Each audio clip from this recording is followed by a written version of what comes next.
8 precepts. Not easy, huh? But you have done it successfully, so it's very good. Sadhu to you. Sadhu. Sadhu. I was asked by a Reverend to come and discuss the Dharma with you, or maybe give a talk to you, but I'm not sure what you want to talk about or listen, so I need your help.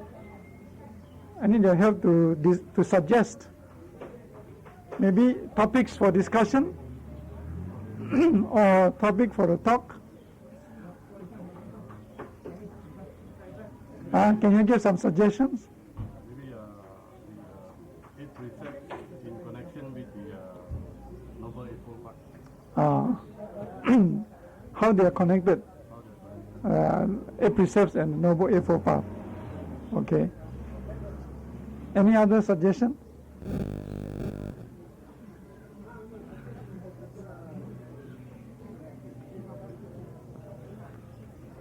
Okay, I throw back to you. What is the 8 precept that you are practicing? Can you tell me? Essentially from the book you get to know it's Sila, Samadhi and Panya. Uh-huh. But how it connects to the Buddha Dharma in Noble Eightfold Path? Yeah. Can you tell me first what is the 8 precepts that you are doing? From experience, you'll be able to recall very fast, isn't it? Non-abstaining from killing. No killing. Abstaining from taking things which does not. No stealing, yeah.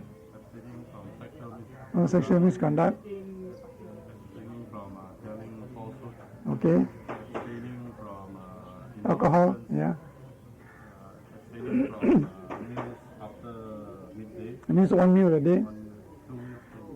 Or 2 meals. Morning and noon. Yeah. The one is using of perfumes, unguents and decorative items. Yeah. And then sleeping in high light. Yeah. 8 of them, huh? What would you call this kind of a practice?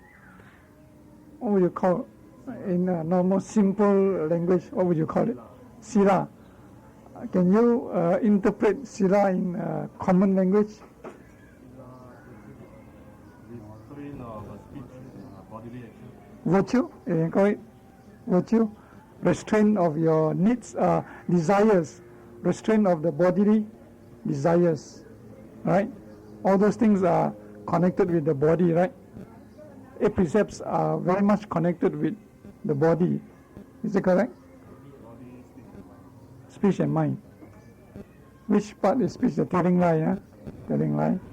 Mind? Mind is all. Sexual desire, right?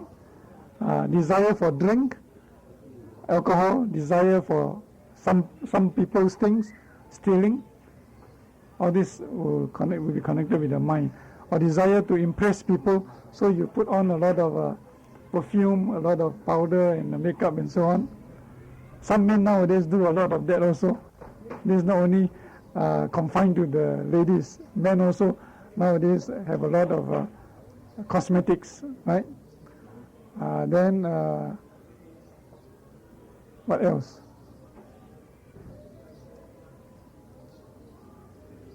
Basically the three thought, speech and bodily. Yeah, that's right. So from here you'll be able to relate to the Eightfold Path, isn't it? Eightfold Path is concerning the mind, the body, and the speech. Right? Let's start with the right view. Then you have right thought. These two are the mind. Then you have right speech, the mouth. Right? Right effort. Right livelihood. Right action. Right concentration. And right mindfulness. Alright? So all this, if you examine carefully, they are connected with the mind, the mouth, and the body. Right livelihood has to do with what? The work you do, right? Peaceful occupation. That can include all the three. All the three. For example, if you're a lawyer, you have to use the mouth a lot. If you're a philosopher, you have to think a lot. If you're a teacher, you have to speak a lot also. If you're a laborer, you have to use a lot of your body. Therefore, actually, the Eightfold Path covers all the three aspects of our body. And the precepts are meant to restrain our mind and our body from committing evil karma. We practice precepts because we want to stop our own self from committing evil karma. We practice Dharma for two main reasons. Number one is to let past karma mature and go off, no more, and to stop making new karma. It's like a balance sheet in accounts. You have assets and liabilities. Good karma is called asset. Bad karma is called liability. Because good karma will bring you fruits which you will enjoy, fruits which you would like to have. For example, a good life, a good birth, good progress in your studies, good progress in marriage, good progress in family life, good progress in anything that you do. That is called fruits of good karma. A long life is also fruit of good karma. Healthy life, also fruit of good karma. Whereas on the debit side, that means the liability side, you have the fruits of bad karma. A lot of fighting in your family, a lot of fights with your friends, a lot of fights with your bosses. You are disliked by your bosses, you are disliked by your friends, you are disliked by your parents, you are disliked by your relatives. You are looked down by people. You get sick very often. You meet with accident very often. You have a short life. All these are fruits of bad karma. That will happen to you now because of the deeds you have done before. Deeds are karma. Action of the mind, action of the mouth, and action of the body. All these three actions are called karma. The results you get are what you experience now. So the teaching of karma is very important in the study of Dharma. We have to know that all of us have to face the results of the deeds we commit. And we can progress in the study of Dharma, we can progress in the practice of Dharma only if we take care of karma. The past karma you have done, you cannot do much about it. It will mature, you only have to experience it. Good ones will give you a happy day, a good happening. Bad one will result in a bad day or bad happening. You just have to accept it. Accept it. Good one, accept it. Bad one, also accept it. And let it go. So the past karma will exhaust itself. It will exhaust by itself in that way. At the same time, don't create new ones, bad ones. Continue to create good ones. This is called right effort. Right effort means whatever good deed you have done before, continue to do. Whatever good deed you have not done before, start to do. Whatever bad deed you have done before, stop doing. Whatever bad deed you have not done before, don't do. So when you use the right effort in this manner, you let bad karma go off. You don't do bad karma, you continue to do good karma, your life will definitely be good. So actually this is connected with purpose of life. Many of us are very confused. Why we are born? Why do we come to this world? We come because of the force of karma. The force of karma, that means the, the force we created in the past bring us here. So we are controlled by karma all the while. Some of us come here to receive all the good things in life. For example, those who are born as kings, those who are born as princesses, those who are born as princess, those who are born as rich people. They have a big store of merit created by themselves in the past. They come here to exhaust that store of merit. Some people come here to suffer because they have a big store of debits. They come here to pay back what they have taken from people before. Pay back all the bad deeds they have done before. They have to come here to exhaust that karma. But if people don't understand this, then they will blame the heaven and the earth. They say, why God is so unfair? They always blame something. And the something they blame usually is the unknown factor they call God. So they say, why God is so unfair? Why He is so well endowed? Why I'm not so well endowed? Why He is having such a good life? Why I don't have such a good life? Why I have such a bad life? And because of that, they will go and do further bad things to overcome the difficulty. Some people who are already poor, they continue to do what? Stealing. They continue to cheat people. They continue to rob people to satisfy their needs. That is committing more bad karma. That is bad.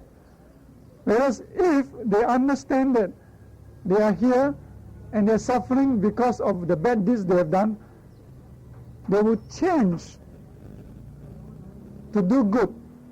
They will become self-reliant. And self-reliance is a very important teaching of the Dhamma. The Buddha says, everything is made by you. Good is created by you, bad is created by you. You are responsible for what you are enjoying now or suffering now. You will be responsible for what you will enjoy in the future and also suffer in the future. So once you understand this, you take it upon yourself to do good, to change your situation.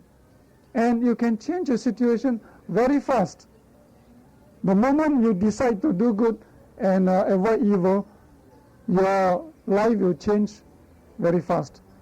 You will have a good future. So your future is in control, in your own control, not in anybody's control, not in God's control. It's in your own hands, not in God's hand. Whereas the non-Buddhists will always believe that your fate is already fixed. When you are born, if you're fixed to be poor, you'll be poor. If you're fixed to be rich, you'll be rich. If you're fixed to be happy, you'll be happy. If you're fixed to be unhappy, you're unhappy. So people who are non-Buddhists, they believe in fate, they believe in predestiny, they believe in even fortune telling, that they can look into the future by fortune telling. They believe in the control by the stars, by the seasons. So all these beliefs are not in accord with the Dhamma. The Dhamma does not teach that. The Dhamma teaches that you are responsible for your own happiness and sadness. You are responsible for your present. You are responsible for your future. Because of this teaching, you don't have to live in the prison of your past. You can change your future if you are not happy with your present. If you are happy with your present, you can make your present even better when you use the Dhamma. And the Eightfold Path is a good foundation to start off with. The Eightfold Path is a good foundation to start off with, to prepare yourself for better future. So what we are doing is to enable ourselves to create a better future We are creators of our own lives. We are creators of our own future. God, according to other religions, is a force which is equivalent to the law of cause and effect. It is impersonal. It will give out to people without any discrimination. Whether you believe yourself as a Buddhist or Christian or Muslim or Hindu, the law of cause and effect will act on you equally. You do good, you'll get good. You do bad, you'll get bad. So it doesn't discriminate between what you believe. It will act on your deeds. So the F.O. path has to do with deeds. And they are all good deeds. F.O. path is the opposite side of the precepts. Precepts means restraint. You don't do things. F.O. path asks you to do things. Precepts says abstain from all the unhealthy or unwholesome deeds of the mind, mouth, and body. Precepts says that. F.O. path says do good deeds of the mind, the mouth, and the body. So we start with right views. Right view means think in the right way about all the things you see in the world, all the things you hear in the world, all the things you experience in the world. Have the right view about life and death. Have the right view about God. Have the right view about karma. Have the right view about human relationship. So if you are working people, you have to know about working relationship with people. You must have the right view about that. The right view is that you treat people well, people will treat you well. You take care of people, people will take care of you. So that's called right view. The right view about karma is that karma is an action. Karma is not the fruit. Some people have a wrong view about karma. They think karma is the fruit that you're experiencing. It is not the fruit. Karma is the action of the mind, the mouth, and the body. So if I say a bad word towards you, that is a bad action. That's called a bad karma. And the result is what?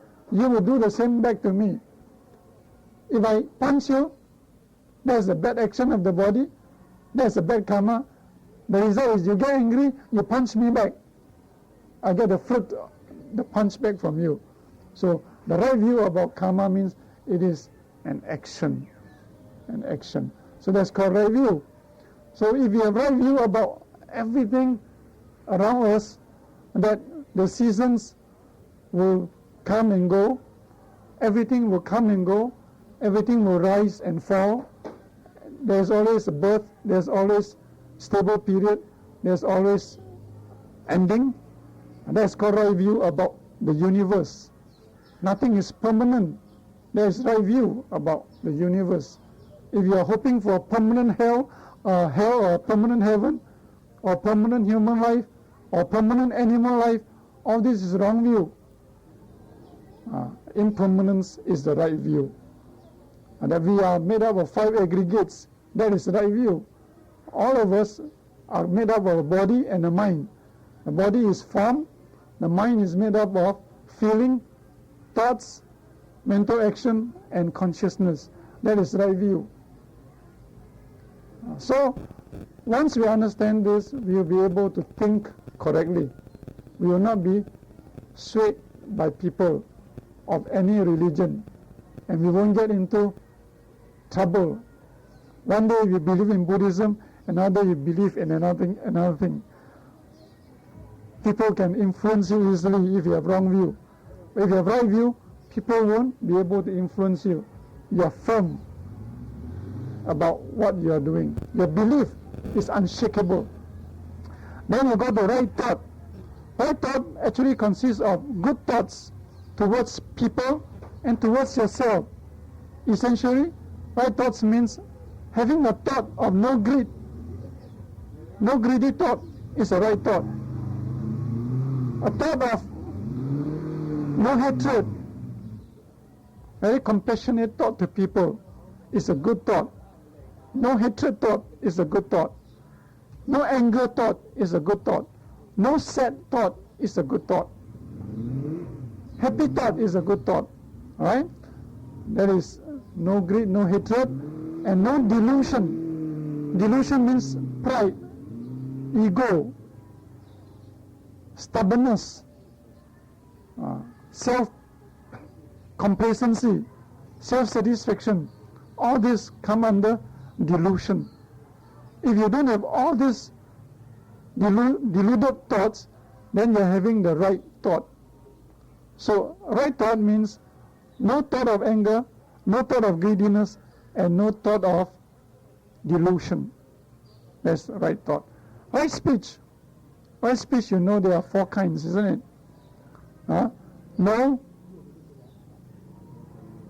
evil speech. It means you don't simply scold people. Some people like to scold others, so every day they commit this evil speech. So you have pleasant speech. Pleasant speech is the right speech. Some more is false speech. False speech means telling lies. Telling lies. Many business people believe wrongly. They believe that to be in business, they must tell lies. Many lawyers also believe to be a successful lawyer, they must tell lies. This is contradictory to the law of nature. Cannot tell lies. So if you have honest speech, every day you speak what you think, you speak what you do, then there is called right speech. There is no false speech. Then you have idle speech, right? Some people like to say very idle things, gossiping, talking about other people. That is no good. That's idle speech. Then you have one more is what? Slanderous speech, telling bad about other people, telling bad about people. So if you don't have this 4 kinds of speech every day, that means we are doing right speech. So what we are supposed to do is to do the opposite. Do the opposite. That means we tell the truth. See, we tell the truth. We tell things which are pleasant to people's ears, which are pleasant to people's mind. So don't make people feel sad. Which are good for people's reputation. Don't harm people. Don't harm people by telling bad about them, behind them. And talk only necessary things. Don't talk unnecessary things. No gossiping means you don't talk unnecessary things. Talk only necessary things. So that is called right speech. Then you have right livelihood. Right livelihood means you avoid occupations which will harm your mind, your body, mind and body mainly. For example,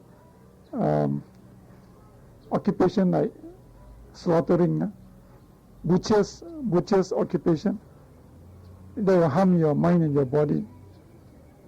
What about selling alcohol? Selling alcohol is also bad. Avoid. Selling arms, weapons and arms for killing people.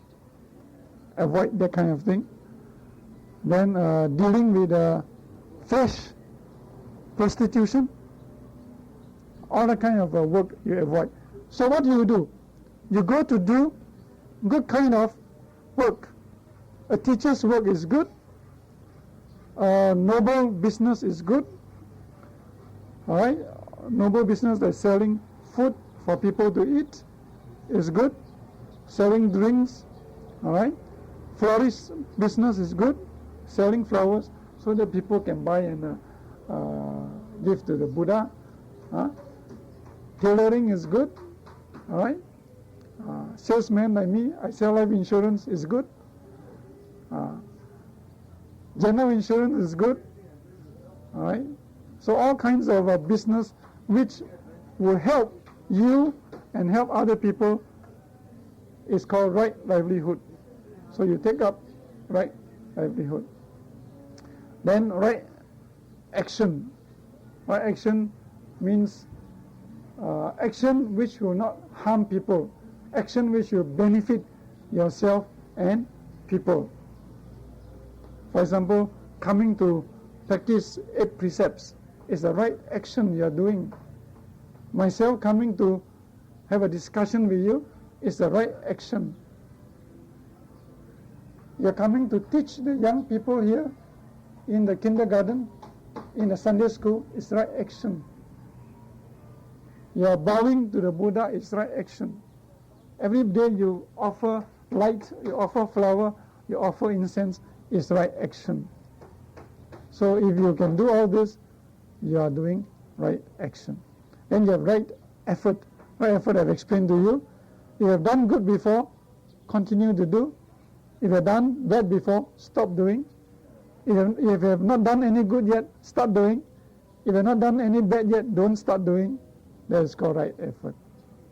And then we have right concentration, meditation. I'm sure you all have learned some meditation. Samatha or Vipassana? Both, very good. You are very advanced people, so you know what to do about it. I don't have to tell you very much about it. All right? But you know that Samatha is to help you to have more concentration, and Vipassana is to deepen your insight about the 3 characteristics of life. There's impermanence, suffering, and no self. So when you can realize these 3 intuitively, you'll be enlightened. When you're enlightened, you'll be free from suffering completely and permanently. So that is right concentration. Right mindfulness is what? Mindful of your own self. Mindful of your true self. What is your true self? What is your true self? Is it the 5 aggregates? No. Ordinary people are mindful of the 5 aggregates.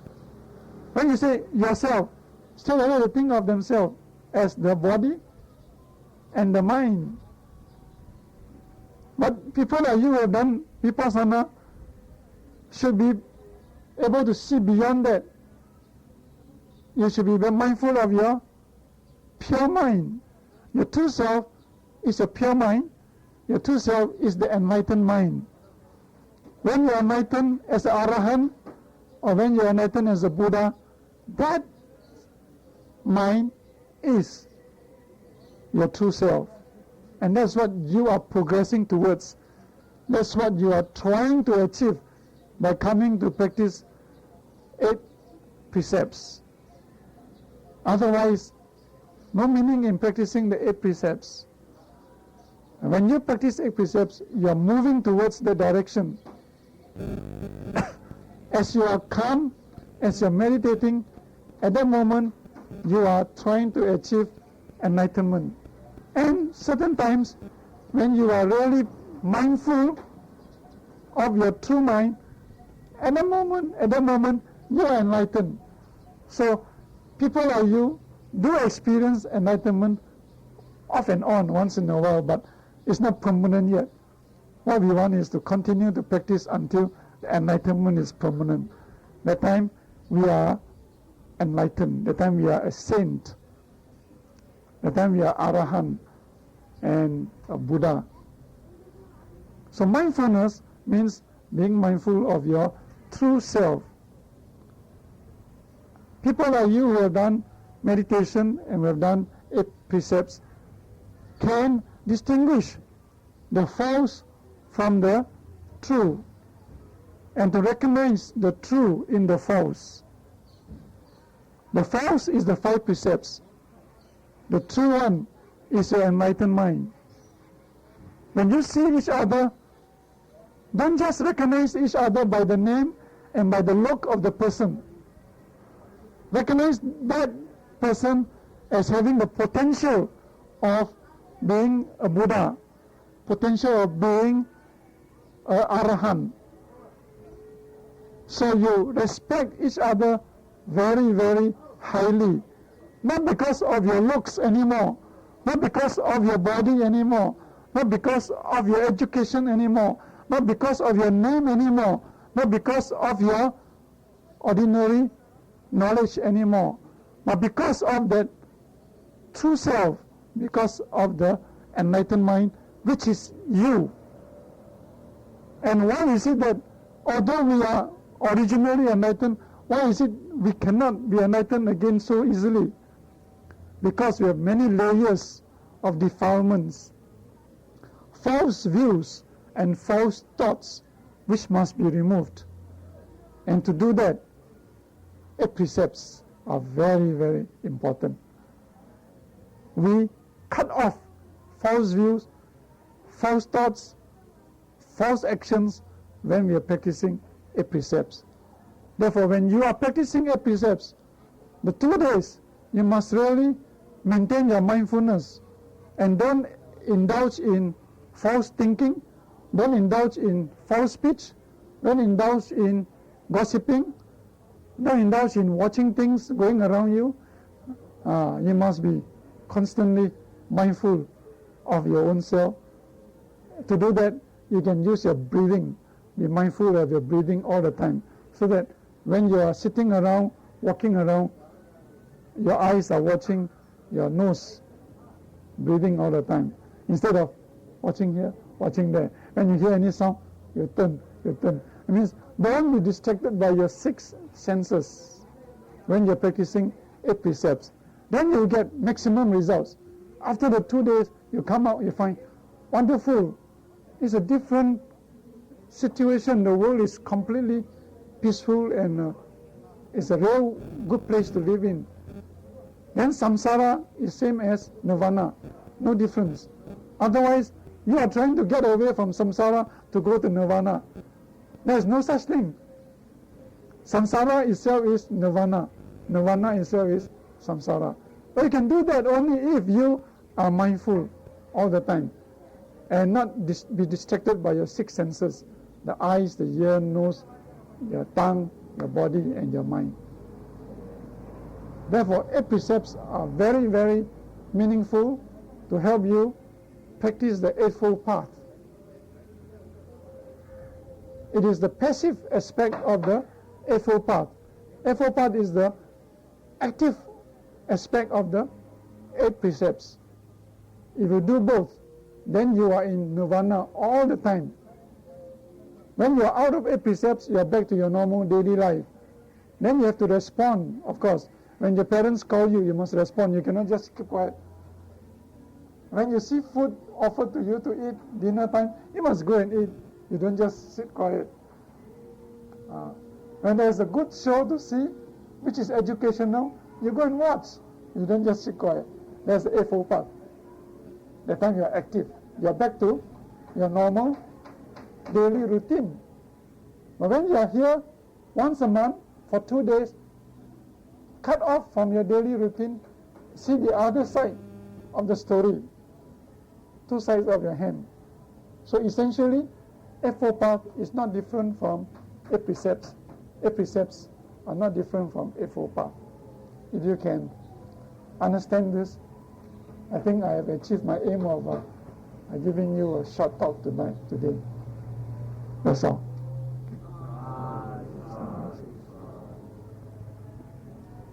Any question?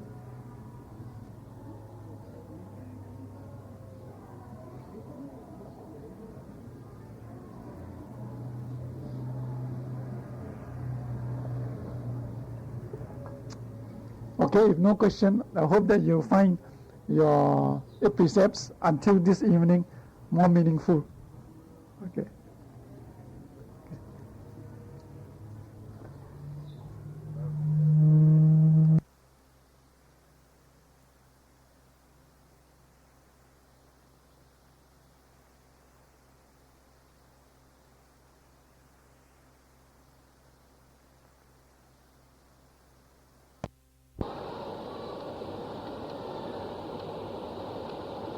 Chant.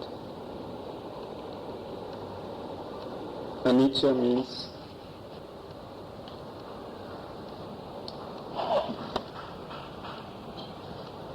impermanence, death. Whatever is compounded, whatever is there, it will die. It is impermanent. It will come, it goes.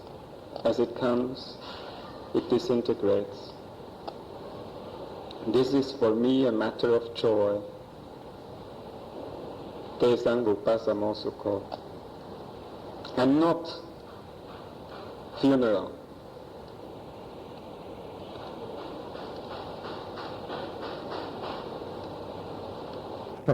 Okay, have a sitting first, and then we have our lecture for today.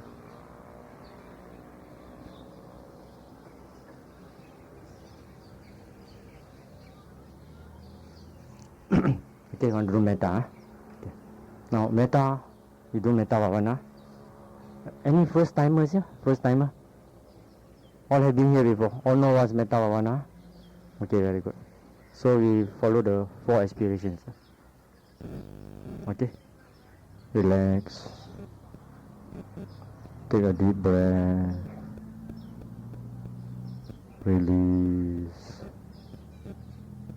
Take another deep breath. Release. Okay. Now we shall recite the 4 aspirations. We shall radiate loving kindness to ourselves first. Think of an incident where something happy, something good has happened to you. Think of the incident, and then recite to yourself and say, may I be happy, may I be well, may I be peaceful, may I be free from all suffering, may I be well, may I be peaceful, may I be happy, may I be free from all sufferings, may I be well, may I be happy, may I be peaceful, may I be free from all sufferings. Okay, say to yourself, you want to radiate loving kindness to your friend. Choose a friend, same age, same sex, and say, dear Mr. So-and-so, or Miss So-and-so, or Madam So-and-so, be well and happy. So, I shall use the word you. May you be well. May you be happy. May you be peaceful. May you be free from all sufferings. May you be well. May you be happy. May you be peaceful. May you be free from all suffering. May you be well. May you be happy.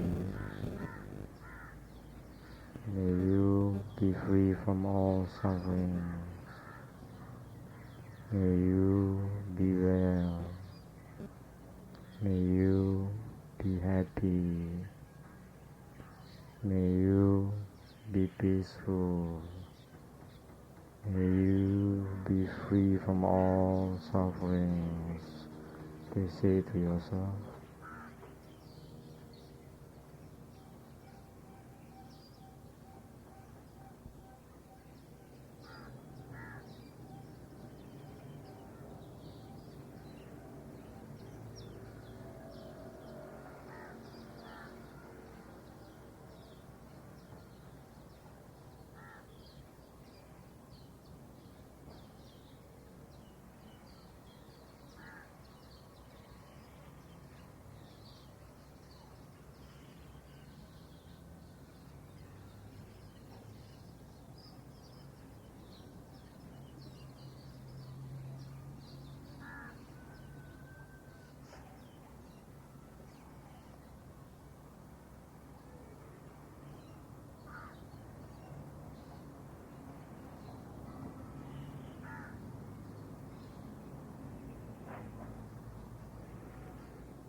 Okay. Now you're going to radiate loving kindness to your family. Just say, my family. May my family be well. May my family be happy. May my family be peaceful. May my family be free from all suffering. May my family be well. May my family be happy. May my family be peaceful. May my family be free from all suffering. May my family be well. May my family be happy. May my family be peaceful. May my family be free from all suffering. So you say to yourself.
So there must be metta. Okay. So the 37 factors or the 37 requisites of enlightenment. We have four foundation mindfulness, 4 efforts, 4 psychic base, 5 faculties, 5 powers, 7 factors of enlightenment, and 8 noble full path. 8 full noble path. So that will give you 37 factors of enlightenment. Kada cannot. Okay. All the things the 7 factors are important. Bojanga, those are very important. Okay, for today, yesterday I said we do something on Brahma. So this Sunday school also. You know Sunday school student now. Sometimes we study everything very, very high. We forget the things that are very, very simple. And these are simple things that we don't know and we don't practice.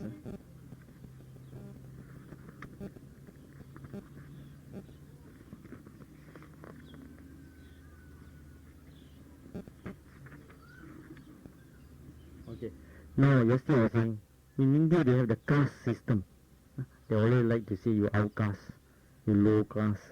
Even now here, Parya, I say Parya, and the other one is called Brahmin. Brahmin. So the Brahmin are supposed to be the highest class. So you don't think the Indians have that type of mind. We also have that type of mind. Only thing is it become very subtle. I don't know. We also classify people. We ignore people. We mistreat people. Because actually we should have loving kindness to all beings. All beings should be the same to us. Whether it is a bird, if we can radiate loving kindness to a bird, just now all beings in example, all the chip, we're supposed to radiate loving kindness to them. Why can't we radiate loving kindness to also a human being? Okay, so now sometimes you see one human being, the moment you look at him already, habis. He's so useless, he's a beggar, all sorts of bad thoughts we have. Then let's say you know a person, when he's rich, he gives a lot of dana, or he come to your house, he bring what? Printer, grapes, some more he bring. What you all like to eat, for example, paui, whatever, this fellow rich, I like him. He come, I welcome him. Make over thing for him. Almost welcome, I never bring anything. Chinese tea, sometimes Chinese tea also don't give. Why we discriminate? We discriminate people. So during this process of discrimination, this is the thing that can block you from having universal view of things. And this can also block your enlightenment. Okay? Now, this happened during the Buddha's time. So this Brahmin thinks they are highly of themselves. Brahmin means you must serve me.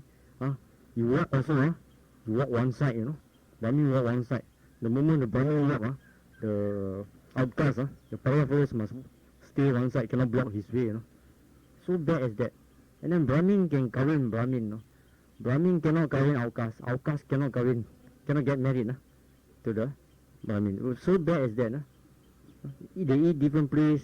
I think they pray also different place. It's terrible. So this thing happened in the world. So same with the Negro slaves. There is also an outcast system. It's also an outcast system. As long as man has got the ignorance in him, this outcast system will definitely carry on for ages and ages. So now in US, they say every man equal and all that. They try and practice that, which is good. So they get rid of slavery. In India, they got rid of this system officially. But unofficially, people still practice it. So we also practice it. Unofficially, we are practicing it. So, okay. So what happened during the Buddha's time? So he was dwelling in the monastery of Anathapindaka. So, okay. So he dressed himself and he took his robes. He went for alms. Okay. Now at that time, the Brahmin, the name of the Brahmin is Raja. He's a fire worshipper. You see, during that time, they worship all sorts of things. They worship fire, they worship stone. Now also still got people. I think fire not so bad, but stones a lot, tree a lot. But sometimes tree got tree deva. You know what's a tree deva? The tree there maybe got tree deva. So you go and chop down the tree and you get sick. Why? You are disturbing his house. Truly speaking, this tree deva, you cut even a branch, he can get angry with you. And sometimes people go and pee under the tree, and you don't like it, he can make you sick, That's why sometimes they go and pray to Teji Kung and all that. Because, you see, deva still got defilements. So you go to the tree, go and do something to the tree. And this is very true. This is very true. In Singapore, pre-war, they want to cut down a tree, Every time they cut down a tree, somebody gets sick, and somebody will die, So they go and see, then they know there is a deva there. So they start to pray. Pray also cannot. This deva very fierce deva. But actually they cannot do that. Devas, if they go up there, they go and report to the king, and they've taken revenge by making, say, humans sick and making something bad. They will get scolding or get punishment from the king. They cannot do that. They have to report. But sometimes, like you also, your mother asks you, today, where you go? Oh, I go scout. Actually, you went disco, see? Come back, scold you like that. That's not so bad. Maybe you fight or you wall out somebody, and then you tell mother, no, today I play football only, that's why I fall down. Your mother knows, scold you. So same they go up there, they don't tell I disturb human being or what. They just keep quiet. So that's what's happened. So how they chop down the tree, They put a king's picture, King George V, last time, they place the picture. So in the name of the king, they cut the tree. I see why. The karma of king is so great. They say the karma of Agong is so great. So this deva, he sees the picture of the king. Then he, okay I say I respect your king. So in the end, he allowed him to cut this tree. So in those days, that's why people worship trees and all that. But this is the Brahma. He's worshipping fire. Okay, they worship fire. Some people worship water, fire, all the elements they worship. So this Brahmin, when he saw the Buddha, what happened? He said to the Buddha, "Hi, you shaveling. Hi, you little monk. Stay there, you outcast." He called the Buddha outcast, Imagine, this Brahmin, he thinks so high of himself, ego very high. So he scold, he tell you see what words he used? Hi. Oh, you see Buddha, hi. You see Reverend say hi, You see Reverend say hi, Cannot, cannot, you must respect, hello Reverend, or good evening, or sadhu, or whatever. So, no, so only reverence. So Buddha, I think you have to kneel down. So no, this fellow is, he goes so high, he uses this, hey, you little monk some more, you little monk. In this book, there are a lot of things about the people who belittle the Buddha. No? A lot of books, a lot of stories about people who belittle. In one of the other stories, the fellow even tell the monk, tell Buddha, you get out. So the Buddha get out. No? And he asks, you come in. So the Buddha come in. 3 times he asked the Buddha to get out and come in. No? It's one of the stories here. That's why Buddha practiced patience, you see. So in this case, he called him, stay there, you outcast. He called the Buddha outcast. At these words, the Blessed One said to him, do you know? The Buddha said, do you know? He said, Brahmin? He asked the Brahmin, an outcast or things that made an outcast. So he asked the Brahmin, do you know the meaning of an outcast or not? Do you know what makes you an outcast or not? Or makes one a person an outcast? That means he said, do you know whether I am an outcast or not? So you know what is an outcast or not? You ask him. You used to scold your friends, what? Maybe, why you scold your friend? Something bad let's say. And then you ask him, you know the meaning today cannot say, Precepts cannot say. Okay you scold your friend, very bad word you know the meaning I go you, I love you so it's the same thing So you ask him, you know the meaning of outcast or not? Okay?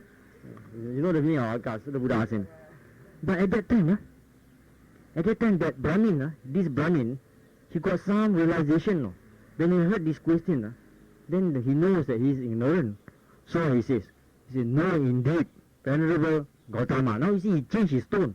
Just now he said, hi monk, you, what you call that? You little monk. So now he changed his tone. He realized he does not know what an outcast is.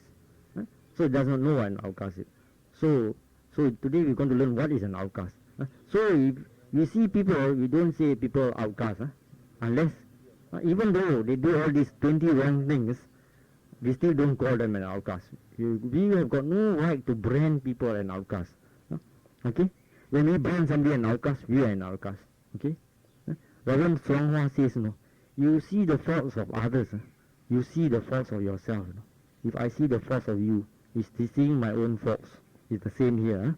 So he said, no indeed, Venerable Gautama, I do not know why an outcast. So he asked Venerable Gautama to teach him an outcast. He says, here is the words here. If the Venerable Gautama were to teach me so that I may know an outcast or things that made an outcast, I saw no one even knows. He said, then listen, Brahmin, attend carefully. I will tell you. Okay, now? He says, now you see, yes sir already use the word yes sir. Okay. Now the Buddha says, these are 20 things. See, he who is angry and bears hatred. So number one, hatred. He who bears angry and hatred. So, number one, anger. So, anger means you are outcast. You are anger, you get angry, you are an outcast. Be careful, Anger. He who is angry, A-N-G-E-R-Y, angry, and those who hatred, bears hatred.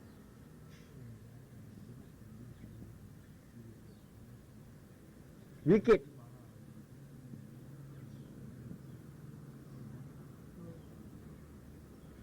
Wrong views.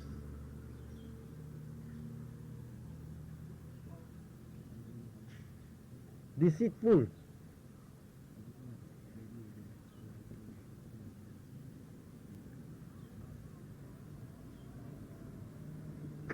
Okay. Now, if you are angry, you always bear hatred, you are wicked, you got wrong views, you are deceitful, you are an outcast. So watch whether I'm angry, watch whether I bear hatred, hatred, the fellow no good want to wallop him Okay, you hate him but I see, I don't like that fellow I always do wrong kacau me only why you hate him? I see him also, I get angry he don't bother he organize his precepts also, he useless go there never get to makan whole day I didn't makan so you bear hatred so one time you do, every time you see him you bear hatred so the other one is wicked. You know what is wicked? So a lot of wicked stories. Mother-in-law, people say very wicked. No, now mother-in-laws scared of son-in-law or daughter-in-law already. Last time they say very wicked. Okay? Or what? The other stepmother are very wicked. A lot of stories. But now stepmother very good now. Stepmother frightened of stepson. Things have changed. Wrong views, the 32 wrong views. Deceitful. This fellow always very deceitful. Very deceitful. So be careful. So you got this. This is number one. You have this. You are an outcast, he says. He who harms living beings. I write down first. Okay. So the second one, today you are not there. Number two. Number two, harms. Oh, this is very good. Living beings. Okay. Whether bird, beast, and shows no mercy. Shows no mercy to any creature. Okay. So, okay. If you harm living beings, you show no mercy, whether birds or beasts, to any creature, let one know him as an outcast. So, okay, you do this or not? You do this. Last time when I was small, I saw my small boy, my neighbor, he wallop the cat, just give birth, small cat. He take a stick and wallop until all die, the small kitten, until all die, I see this fellow terrible, very bad karma, So if you harm living beings, whether in speech, words, deeds, or even thoughts, you cannot harm human living beings. Then you are an outcast. Shows no mercy.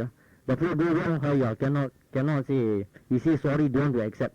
That's the meaning of, I got a friend, I go and say sorry also, don't want to talk to me. What to do? Never mind, I've done my duty. Don't want to talk to me, never mind, I've done my duty. The ball is at your feet. So it's like that. Okay? So we don't harbor this. When you don't harbor this, you are not an outcast. So be careful. So the other one is, he who is a notorious robber, or ini tarala, you all don't rob. Anybody robber here? Oh, some of the robbers, they don't use guns and rob. Those are the worst type of robbers. They take people's money without robbing, without knowing that you're robbed. So in the Buddha's time, these robbers, they ride horses and they use, like pirates. You see a picture, old picture, that type of robbers. Robbers.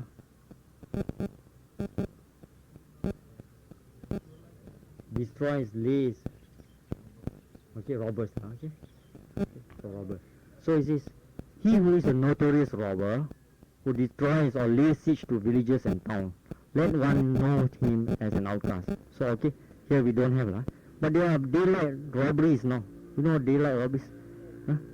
The cooperative, this type of thing, they take. This is also a robber, So, actually, they are outcasts, Doesn't matter, we leave them alone, they do what they like, You are not involved. Anybody got involved? Sorry, you got no wisdom. I got a friend who put 100 or 1,000 down there, After she lost the 100 or 1,000, when the thing collapsed, come to my house. Come to my house and ask me for help. What help can I give you? So in the end, I brought him to see Reverend Javana. At that time, you don't know to give dana at all. This is in Tian Hao. That thing happened when Reverend Javana was in Tian Hao. She lost 100 or 1,000, nearly become mad. This girl got no wisdom, got a lot of greed. Don't know what is a monk. She looked down on monk. He says she only bloodsucker. He says eat on laymen who work. So I explained to her, you don't know what is the duty of a monk. 2 o'clock also monk got to wake up. You are sick, you can call. The monk can go and chant for your father, chant for your mother. You got family problem also, they go and see a monk, ask to solve. All sorts of things, Monk is a teacher, a monk is a counselor. He does all sorts of things besides this religious thing. So actually it's very hard to become a monk. Only a virtuous person can become a monk. But she cannot understand. After I explained to her only, then she went to see Reverend Javana. She even give dana, she gave $250, She gave $250 for the temple, She gave $250. That time she didn't get the money yet. She didn't get the money yet.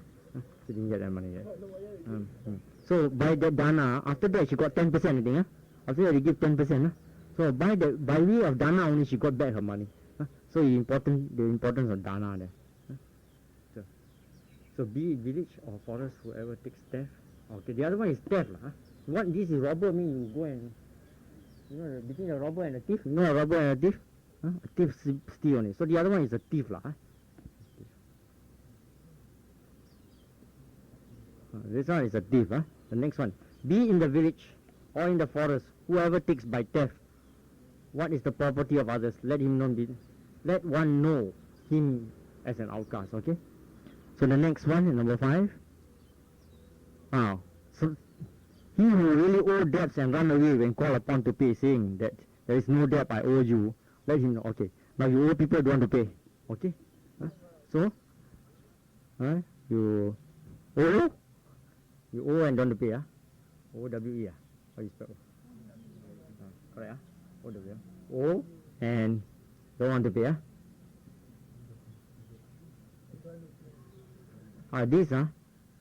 This also got story. This got story. Old people don't want to pay also. You are an outcast. Okay, you don't know him, I can tell story. So this one of my relation. Every generation got one son. So they go and ask what's happened actually. But this is the true thing happened in Malacca.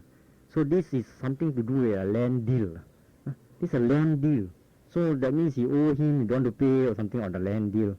So in Malacca they go to one mosque. Chinese go to mosque. Kampung Ulu mosque Malacca. So they go and cut chicken.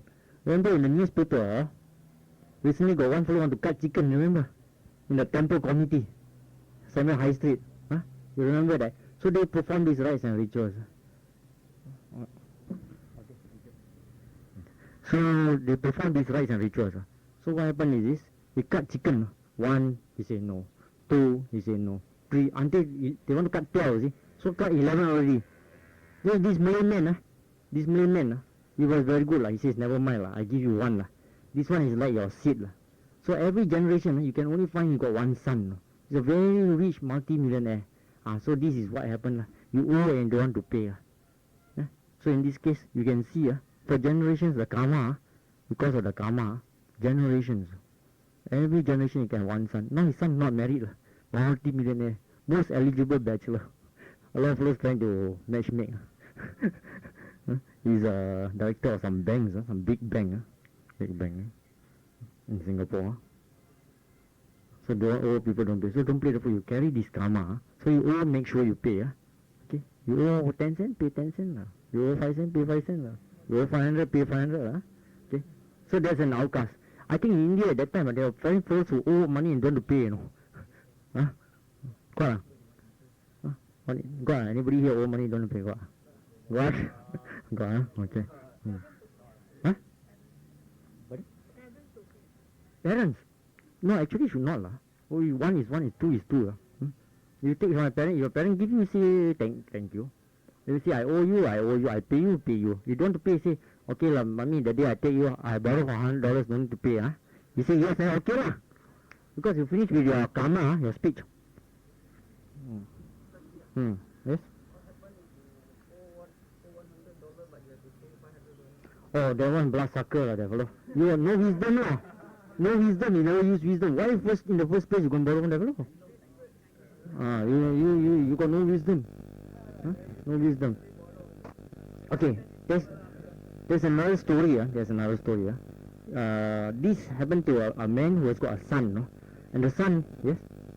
If you owe them, you don't pay them, they don't accept. Pardon? You don't pay them, you don't accept. Oh, you don't pay them, you've done your duty. You pay them, but you don't accept. Oh, that is different already. Your karma, you have finished, you've done your duty already. The mental state is very clear. Very clear mental states. I want to pay, you don't want to accept. Very clear mental states already. Very clear mental states already. That's okay. That's okay. Anybody who wants to be like that, I don't mind borrowing. Okay? So there's another story.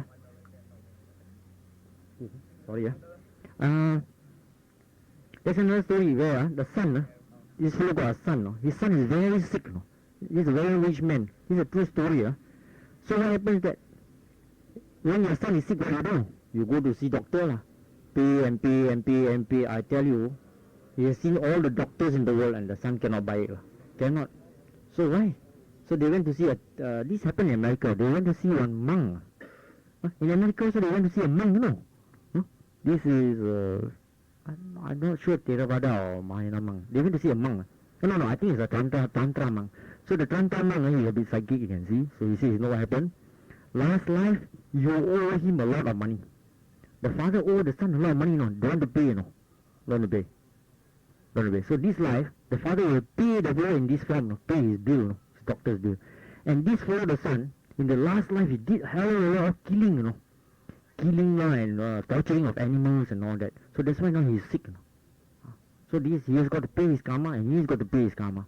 So the conditions happen like that. So he becomes very sick. So he has to pay. Okay? Can you understand? So be careful. Owe money, pay. Anybody owe me money, better pay. So anybody who owe me money don't pay, I give him this. I think he's scared. Use Dharma. You learn Dharma already. You tell him, you don't pay, never mind. I tell you this story. No need to fight. No need to go. Don't need to become an outcast. Tell him this story. You get back the money. Use wisdom. Can. But trouble is the way Namskar story thing all you are bluffing. Then you got to use other means. Okay. Okay. So he who loves something, he who for love of something kills a man and goes along the road and takes his belonging, let one know. Okay, this fellow, he loves something. Okay, maybe he loves your wife. So he killed that fellow and take your wife. Go on like that. God, you see pictures like that. That's the true life. In those days, yes. In those days, like that, just now I was telling our uncle here. In the future also same, By 12 years old, people who got married already. 12 years old. By 12 years old, they get married. Then after that, by 12 years old, you die, So what happened? The dark ages will be so bad, that this talking about Mara. If you can kill somebody just because you want the fellow's wife. Just like that. Then this suffering will become very, very great. Then only people will realize that you cannot do this. Then only people will start to practice again Dharma. So Dharma ending age, when you reach that stage, hopefully you are not born then, susah. Condition is fantastic. Okay? So now, you love something, kills a man. So 6, kills a man for love of something. Something he owns O-W-N, he owns. Okay? So you go, just because he has something, you go and kill him and get caught. Got example. So they say that one, the car motor, big tussle there, you blaming this fellow there, you blaming that fellow there. So say God, normally property he who is own sake and the sake of others, for the sake of wealth, speak falsely when asked as weakness. This one very, you see what happened? Okay, I am a rich man. Okay, let's say I take $2 million already. So I ask you to lie for me. No, these $2 million belong to me. Go to court and swear. That fellow is an outcast. Who lies for the sake of others, for the sake of wealth, speaks falsely. Okay? No example only. That one example only. Example, not here. So what is that? Sake of sake, for own sake, sorry. For own sake,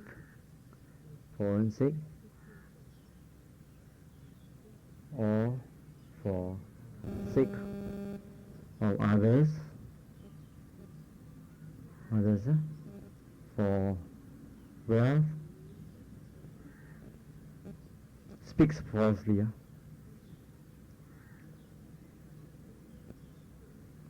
And become a weakness. When asked as a weakness. Okay? So there you are now got 7 only. 4 is 4 is 7. Oh, got 20 lah. I read. Got 20 lah. Oh yo. Too long digressing. He who is seen with the wives or relatives or others or friends, either by force or with his consent. This one, they commit adultery. Nowadays, US can. What you call that? Then they change partners. What you call this? They swap partners or something like that. So those days, this is not acceptable. These days acceptable lah. Susah lah the world. But it's just acceptable lah. Very bad. Just very bad morals. Very bad morals. Okay. So this then you are an outcast. The rest. He, though being rich, does not support mother and father when they are old and past their youth. Let him know. This one my daughter read to me. He who, though being rich, does not support mother or father. I tell you. Read again. Yesterday my daughter came. Read again. I say read again. So next time I old already. I passed my youth already. You earn money, you must give me, no? Okay. So Dharma school, you send your children very good. At least can read one line. Then they know. I see daughter and mother like that already. Okay, you must take care of father and mother. Okay, you must take care. So you don't take care of father and mother, you are an outcast. Okay. Okay. He who strikes, because if you don't have no father and mother, they cannot be born like this, no. No father, no mother cannot be born like this. Okay, then cannot be born like this, then you cannot practice. You cannot be born a human being. You cannot practice. Cannot become enlightened. That's the idea of living. Not father and mother give birth to me, I enjoy. Oh, see. Okay. He who strikes or insults mother or father, brother or sister, or mother-in-law is an outcast. Okay, you wallop. You wallop or you insult father, mother, sister, brother, mother-in-law. Actually, you should not insult anybody lah. For that matter. Okay, you are an outcast. He who is doing about what is good, teaches what is bad, advises, considering the good for him. Okay. Oh, like this. I teach you all the bad things. No? Okay. Today we do like that, we do like this or that. The good thing I won't tell you. That means I'll be an outcast. Okay. So he conceal. So this at work was the same at work. I must not tell him this. After he know already, my boss don't need me, sack me. This is where we are wrong. It's called selfish ideas. And then we become an outcast. They want to know, let them know. They want to do, let them do. Okay. Then he who having committed evil deeds hopes none may know of him and acts deceitfully. Okay, you commit evil deed already, don't know what you commit. Let's say today you go and steal or something like that. So don't let anybody know. And then you are an outcast. He having gone to another fellow's house, eaten his food, does not in turn honor him when he comes and let him know. You come to my house, give you makan every day. Got story this one, they don't got story. You come to the house, makan every day, and then go about and never honor him. This one was story. Last time, this relative also Malacca a lot of ignorant people I think. That's why Robin Jawanan say KL a lot of people in sensuality. KL you see KL sensuality, you know. Penang ignorance, same with Malacca ignorance. Small state especially ignorance. So ours here what sensual pleasures, no? So much sensual pleasures, snooker center disco snooker so sensual pleasures. So this one is what no? Okay, last time got one relative. So they will say, hey, this relative like to boast lah. He says, I don't eat saltfish lah. Last time he eat hamyi you eat hamyi last time you are a poor man, you know. Now you eat hamyi and see only rich man eat hamyi. Hamyi very expensive already. So okay so this another relative going to stay in the house So eat already. This relative say try and boast but never mind cook hamyi for him to eat. Actually you go to people's house, people give you hamyi also, you must be grateful, you know. So he come back already say, oh that fellow he thought he don't eat hamyi. 3 times a week he eat hamyi. This is called disrespect. Don't honor what people give you. Then you are an outcast. You should not do that. Okay. This one, the next one. He by falsehood deceives a priest or a monk or any pauper. Let him know to be outcast. You deceive monk. Be careful. You deceive monk. The monk has achieved very bad karma. You go and tell actually it doesn't. Be careful. This one is got something to do with the Buddha's practice. He says, he when mealtime does not give a monk, but insult him by words. This one, that's why I see in some places, when the monk comes, he must give food. If you don't give the monk food, you are an outcast according to you during mealtime. So now it's worse, no? You don't give the monk, you insult the monk, no? And some people spit at the monk, some people throw stone at the monk, no? So this is true, no? This is true because ignorance. So through ignorance. So luckily we know. So for that matter, people's imam, the imam, you also must respect. People's priest in the temple, in the church also must respect. Or father or what, you must respect. It's not our religion. Mother, yes, mother also must respect. Yes, must respect. You don't know. You must respect. Cannot. He himself wrapped up in ignorance, tells untrue things, desiring to get a fee. This is the worst lah. He is ignorant and he tell you untrue things and then he wants a fee. This one got plenty lah. You know what I mean? People go and see the nasib one. What got that? A fortune teller lah. Okay, you must see lah. I'm not expert lah. Oh, go back and tell you. Oh, you sick. Oh, last night where you go? Oh, you go there, you come out already, go to the tree, must pray like this, must bring rice lah, must bring this lah, bring that and pray, and then you get money. This is also an outcast. In those days, in the Buddha's time, there are plenty of these people. No? There are plenty of these people. Now also a lot. So must be careful. Okay. Okay. This one is also important. He who exalts himself, despises others, degrading himself by his own pride. I'm the best lah. Nobody else can teach meditation lah. Oh, the fellow teach wrong lah. Be careful lah. That fellow is an outcast. Ego and you say bad about others. You must be careful No, off the record. Jawan spoke about this. You were saying about people who think it's no good and all that. That's why that day somebody also tell me. So I say, you know that his students I know have achieved. Don't talk about himself. So they kept quiet. Students have achieved. Don't say about himself. Okay? He who is insulting and misery, has evil desires and is selfish, boastful, shameless, never afraid of sinning, let him one know he is an outcast. This one banyak ada.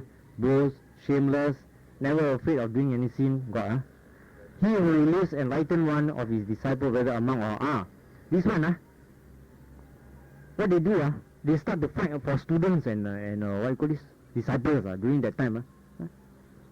Who's that monk who has started his own sasana? There's one monk who wants to start his own sasana. He's very jealous of the Buddha. Very jealous of the Buddha. Okay, I can remember. So he's very jealous. He was very jealous of the... That's right, Devadatta. He was very jealous of the Buddha. So he wants to start his own sasana. He doesn't want to wear Buddhism. Gautama Buddha. He wants to start his own. So it's very... So he's take disciple. He tell back about the Buddha. This is... Then you are an outcast. Okay. That's why even some of the disciples come back and tell the Buddha, He says, Gautama, he says, he come and listen here, he go down there, and he says, this is, he has stolen from you. You know what the Buddha replied? He said, I never said what I said is mine. That means he say, okay, I teach you Vipassana. He go down there and teach the fellow Vipassana and say, oh, this is my method. Deva, whatever, this is method. Now must follow Deva method or Deva Raja method or something like that. So the disciple come back and tell Buddha. Buddha say, no. I never claimed this is to be mine. This is not mine. So how enlightened the Buddha is. Okay. He who is without a saint, he without being a saint pretends to be a saint. He is a thief in all words, including the Brahma realm. Okay, those who are not a saint become a saint. Nowadays, no lah. Nobody going to say, hey, I so tapan lah, or I what? I anagami lah, I whatever, sourdough, whatever. So nowadays, in those days, I think they won. In those days, arahan whatever. So, but normally, those people who have achieved will never say they have achieved. Never. Only setengah masa dulu will say, I so tapan lah. Okay. Setengah masa dulu, okay. So, okay, now the conclusion of all this, is such men are called outcasts, whom I describe to you. Not by birth is one an outcast, not by birth is one an Brahmin. By deeds is one an outcast, by deeds is one an Brahmin. So, be careful. You're not born a Brahmin, neither are you born an outcast. What you do. That's why manners makers are men. Reverend say manners makers are men. Manner, because you're men. Men got manners. Other people got no manners. Reverend always stays on manners. Okay? Reverend always stays on manners. Any questions? Any questions? So a lot of these things are very good for you in your everyday life. Coming here and taking 8 precepts, do meditation. You go back, everyday life you must practice. Because otherwise you will not, you cannot meditate. You will be a hindrance when you sit down. The 5 hindrances go arise. And then you pretend to be good there, you pretend to be good here. You're not sincere to yourself. Then this is what is going to happen. You will never progress in your meditation. You got to be straight. You got to be straight inside. You got to be straight outside. You got to be straight here. You got to be straight everywhere. Then, the first person you must not bluff is yourself. That's the first person. You can bluff others, but you bluff yourself. Sorry, How to bluff yourself? You think you are good. You cheat yourself. You think you are good, but you are actually not good. But you see, you're not good, and of course you must be careful. You get what I mean? Okay. So, okay. Any other questions? Any questions? I hope the talk is